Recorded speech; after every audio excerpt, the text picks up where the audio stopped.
Hi, I'm Lauren from Adobe Actions. In this video tutorial, we're going to take this image here from here, our starting image, just zoom in a little bit for you, to this, in one video, using the LSP Portrait Vogue Finesse Photoshop Actions only, with lots and lots of layers, because I'm going to show you lots of different things you can do, but you can flatten the snapshot as you go. Some of the layers are the actions created. These layers they affect your whole image. You can slide the opacity. Others, you see the black boxes here, you can paint them on. Everything is completely in your control, but it's intuitive enough that you don't have to put much thought into it. You can just nip through the sections, before and after. So let's dive in. This is a faster watch me edit tutorial, though I will be explaining the steps I'm taking throughout this tutorial. To watch the main step-by-step videos for getting started with these actions, what each section does and how to use them to the kind of maximum possibility, you can watch the first tutorial section. This is for those of you who've already watched it, or if you're already confident with editing and you already own some LSP actions so you know how they work, to just dive in and edit this portrait and what I would do. Gorgeous shot here by Charlie Kaufman. So let's dive in and get started. Each section is arranged in workflow order, so we're going to start here with digital darkroom. These affect your whole image. I'm going to play instant white balance. Now this image doesn't need a lot doing to the white balance, so once this has run out, it's analysed everything, a little bit cool, I'd like this image to stay warm, so I'm just going to bring that down a little bit. It's just given us a little white balance tweak. I'm also going to play the instant image leveler here. But again, it gives us a wonderful level for our image, but I think I want to keep it quite warm, so I'm just going to bring that down a touch. A bit of contrast boom, again I'm going to bring that down a little bit, and lift exposure. I think I'm going to leave that one exactly where it is. So now we've got a really awesome base that we can get started with for this image. I'm going to add a little bit of warmth back with the warm toner. Let's just bring that down. You can really easily just change the opacity of these to suit what you see with your eyes on the image. I recommend having a calibrated monitor for these. So you see there, before, after. Got a really good base to get started with now. I'm talking of bases, I think I'm going to go down to the portrait enhanced bases here and perhaps play, should we go smart balance, just to get that balance a little bit more. And I'm just going to set the brush to black, and I'm just going to take this off a couple of areas of the image where we don't necessarily need it. I want to keep some of that darkness in coming around our subject. See there, before and after, before and after. And at any point when you're editing, you can change these as you go, because all the layers are editable and stackable. And next up, we're into the image enhanced paints. Most of the sections from now on are brush on sections. The brush is chosen for you. I recommend normal, brush mode, 100% opacity and 25% flow for results that you can build up. I'm just going to play the, what should we go for? I'm just going to lighten up a little bit. So I'm just going to play the lighten brush. And just lighten up these areas here, just a touch. It's going to make it easier to edit. And how about a little bit of into the contour, the skin prep, a little bit of contour shading. This is just going to add a little bit of darkness back in. So I'm just kind of going through each section, thinking, what do I want to achieve with this image? And now we're into the skin retouch brushes. You must have the neural filters installed on your Photoshop Creative Cloud to use Gentle Skin Clean and Savvy Skin Perfection. If for some reason you don't, you can use any of the classic workflows, but I do recommend having neural installed. It should do this automatically for you, but if not, you can just install this using your Creative Cloud app. So I'm going to play the Savvy Skin Perfection, and that's just playing out. It's a huge action, but it does amazing things for the skin that you can choose where and when to paint on and what intensity. We want to keep the integrity of the skin here. I'm just going to zoom in and show you what this one does. So I've got the white brush selected at a low flow. The reason I like using this at a low flow is because you can just go over the same area several times. You don't have to keep clicking. And I'm just painting this onto the skin. You can see I'm focusing a little bit stronger on the areas that need it and going gently over the areas that don't. With any skin actions, you want to avoid the eye, the lip, any areas like that, or it's going to soften those too. So I'm just going to work a little bit more on this forehead. You can see I'm just rubbing this over until I kind of reach the desired intensity that I want. And you can see how this has really kept the integrity of the skin there. It looks really, really natural, but we've got that beautiful kind of model smooth look that, that you kind of want to achieve.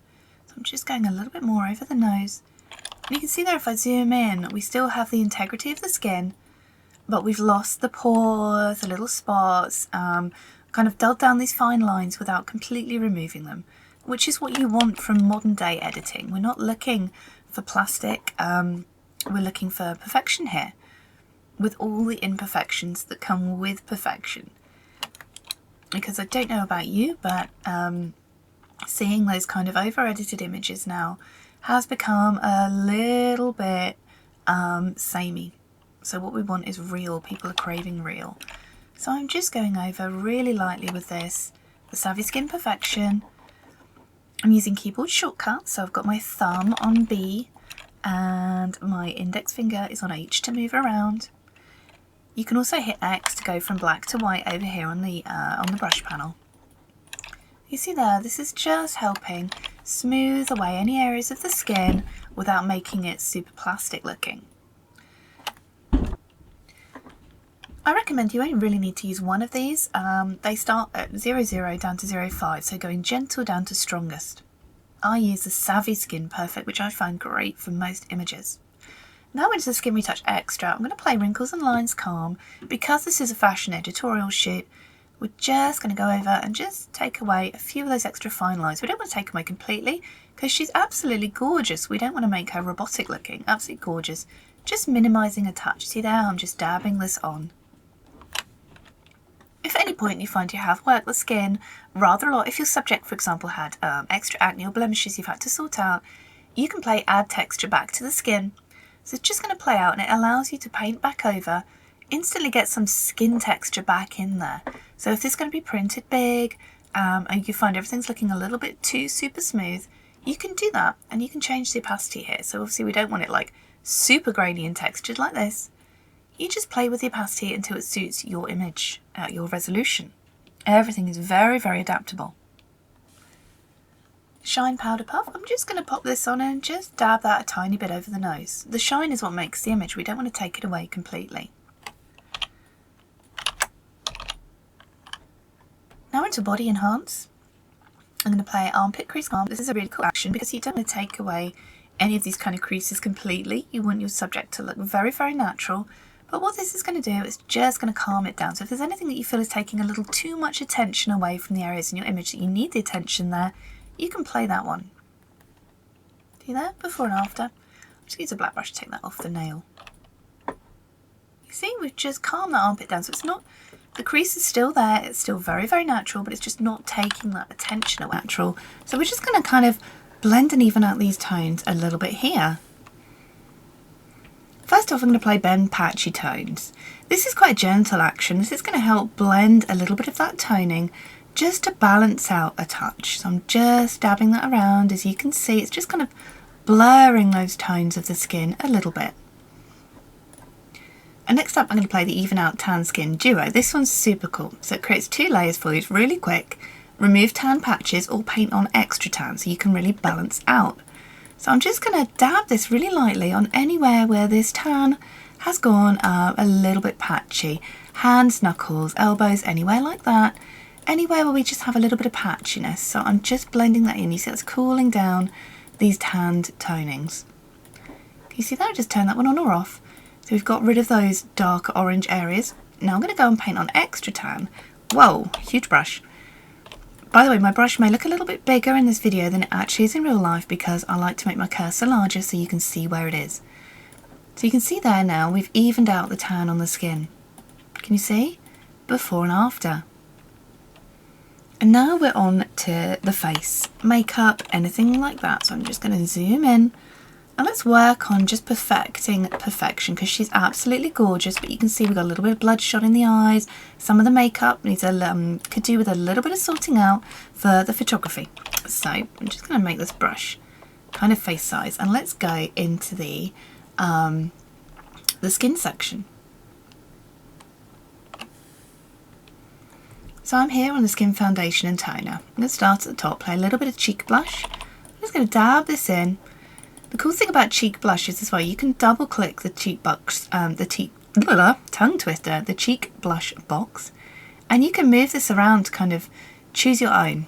So the one it comes up with should be good, but if not, you can just double click to change that. I have the foundations too if you want to play them, but I've already balanced out the tones using the tan, so we don't need to do that for this image. I think you don't have to play every action, they're just here at your disposal for what you want to use. I don't think for this one we need to use any of the skin colour correction. So now we're down into the enhance section. I'm going to play lipstick colour, and I'm just going to make my brush super small, and you see I'm just painting this over the lips. This is just going to enhance the toning and the colour that's there, and you can use this to fill any areas if you wanted to. And again, you can double click on this one and you can move this around to really suit your image. Anyway, it's a slight bit peachier, I think. Lip gloss is super nice. Lip gloss 1 and lip gloss 2. Lip gloss 1 is recognises the highlights more in the darks, get real contrast. Lip gloss 2 is going to lighten everything. You can choose which one is right for your image, but I'm just using one to just add some highlights in there. Can you see before and after? Adds a real beautiful kind of kissy punch to the lips. And now we're into the eye wow brushes. You have sharpen the whole eye area. These eyes are super sharp, we don't need to do that. But I am going to sharpen the lashes and brows. Just painting over them a little bit here. Kohl eyeliner is really great if you want to just grab the brush. Just add a little bit of extra eyeliner in or fill in any areas that need to be dark. We're just neating it up. I'm going to switch the blush to black and just dab that off a little bit. I mean, you could go super strong with this. You can line the entire eye if you wanted to. A bit of mascara, that's going to darken up all around the lash area. Eyeshadow. We could add some extra eyeshadow in. I'm just going to dab this. This is going to come across as green. And you can leave it green if you wanted to. But what you can do is double click the box and just sample or choose the area. So I'm going to go with this bronze tone that she's already got on. Brow paint, you can use the included brush. Super easy to install. You can watch the first video or the first section of videos, the actual tutorial videos to install that. That comes with your set. So I'm just going to use this just to fill in these brows a little bit here. I'm going in quite heavy for now. I'm going to just paint off around those edges when I'm done, because we don't want, you know, super furry eyebrows. We just want a little bit in there.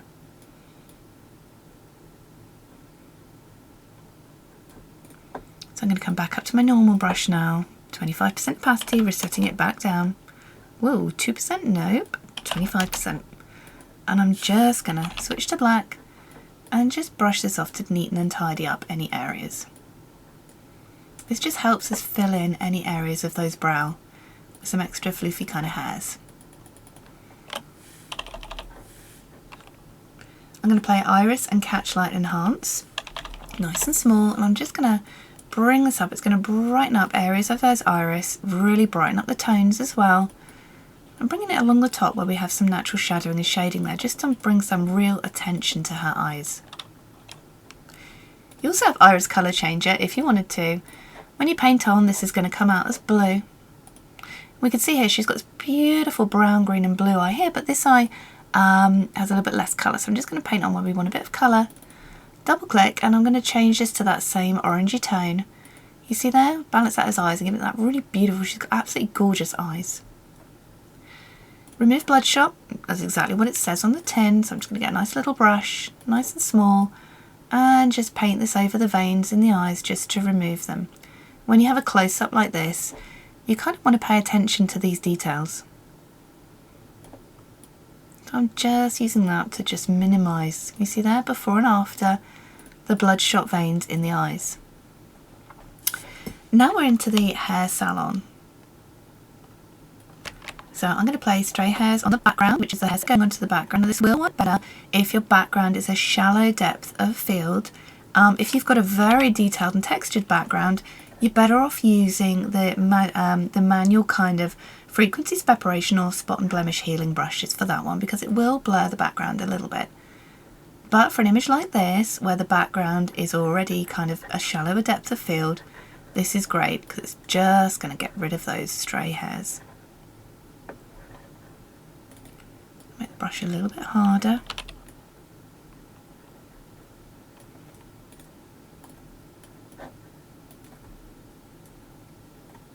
And you also have stray hair skin. Again, so it's going to soften a little bit. But if you want to if you've got a few in there and the skin's already looking soft, This is great for just removing those stray hairs. So you can see here, I'm just coming over and in these areas around the edge, just to save any fiddly cloning there. It just minimises them down.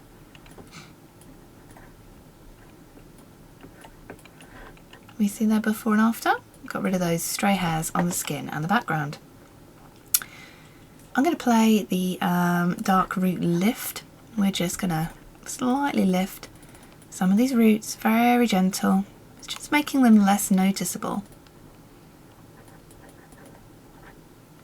I think I'll do a sharp glossy hair lift as well.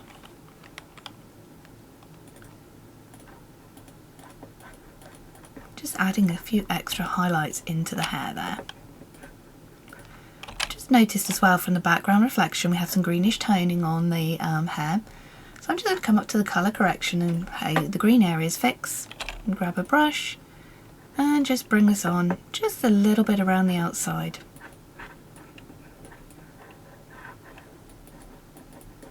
Just getting rid of those slightly green tonings. But I'm going to finish up with some warmth anyway, so I'm not too worried about that. So now we've got beautiful skin tones, balance and makeup. So let's see where we were before. You see that? Our before image and after so far. A real full-on makeover. Very, very edited. But you can go as heavy or as light as you want to. The reason I'm recording these video tutorials is I can kind of show you the more extreme end of these actions, but of course you can go in as dark or light as you want. So now we're into the advanced retouch section. I'm going to play the spot healing layer setup. That just literally sets us up a blank layer and we can come in and we can do some healing. The spot healing brush is already selected for you. The remove tool is super helpful as well. If there's any little areas you want to fix and sort out, you can try this one. Built in for Photoshop, really, really handy. Or you can use the LSP select and fix. Just removing some of these little areas here. The LSP select and fix, you can find full tutorials on the website for this one. I like to use the patch tool, which is on the spot healing and remove menu. And any areas you kind of want to sort out and fix up, you can use that. For example here we have the natural lip line and then the lipstick line, so I'm just going to grab that patch tool. You can either select and fix or you can just patch it out the way. I like to use a little bit of patching. You of course have frequency separation in here and you can watch the main tutorial for that, or you can watch the tutorials on the LSP Actions website and blog about frequency separation, how to use it, what it does. But I try and avoid frequency separation unless I really need to use it for an image specifically, because it's a lot more manual, and if you can kind of do something another way, that's just me and I prefer to do it. But I do love frequency separation. Shade hairline option, and I'm just going to use this to just darken the part line a little bit. See there, before and after, just takes that attention away. And right back up here in the skin, the good thing is you can jump about. I'm just going to play brighten up face because I think we could do with potentially bringing just a little bit of light and a little bit of separation into the face here, just a little bit, just to bring the attention in there. Really, really beautiful. Actually, in the healing, I think I'm also going to use this. Going back down, I'm going to play another version of the healing brush, and this is a cool thing. If you're getting rid of anything like lines and wrinkles and you want to play, you know, you want to make a fresh layer to work on, I'm just going to use the patch tool to just remove these lines of the hands just a little bit, just like this, just patching about. And then what I'm going to do when it's completely smooth is I'm just going to take the opacity down a little bit so we get a bit of the natural opacity coming back in, the natural image coming underneath. Can you see that? And what that's done, it's just minimised those hand wrinkles a little bit. Maybe bring the opacity down a little bit more, just a little bit, because we don't want to take them away completely for this image. And then now we're into the final section where we can finish the image up. I'm going to bypass black and white for now, bypass the manual fixing, everything else, and coming up on the finishing. For this one, I think I'm going to use Louvre, which is a fine art kind of museum tone. So I'm just going to play this one. A black brush has been selected. So I'm just going to really lightly wipe that off the skin and toning just a bit. You might want to, you might not want to, but for this image I think that works. So see there, before and after. Let me just zoom in a bit nicer. It's a beautiful Louvre tone finishing action. Coming down past the texture paints, the generative fill, the black and white. Now we're into our last image, polish. So I'm going to play polished finish, perhaps a little bit of subtle contrast, and maybe the vignette. Although I'm just going to take this vignette off here because we're already nice and dark and vignetted around there. Vignette is like a dark background. Just looking at this, I think I want a little bit of warmth, so I'm just going to come up, up, up. Everything's in the section so you can find it exactly where you need to. And I'm just going to play warm toner and just paint this off this section of the image because I wanted that little bit of warmth around that hairline and background. Okay, and I think we're done. So let's see our before image and after. A real kind of polished editorial edit there. We've enhanced the makeup, the skin, the toning, everything. Really, really pretty. And that's using the LSP Portrait Vogue Finesse. Complete, huge Photoshop action suite with everything in workflow order. So you can just click it, paint it and adapt it. Everything's in layers, nice and neat, even layers. Everything's labelled beautifully, so it's super easy to work through. And if you watch the first video, you see how you can snapshot and flatten as you go, so you don't get this huge layers panel. I do like to snapshot and flatten as I go, but I also do like to have some actions, some layers still left in that I can go back and play with as I'm going, because you might want to change those. So I hope this helps with your editing journey. I'd love to see what you do over in the LSP Actions Facebook group. I'd love to see what you create, and you can watch the other video tutorials on the LSP Actions website under the video tutorial library to get more tips and tricks when using this Photoshop Action suite. I'm Lauren, thanks for watching.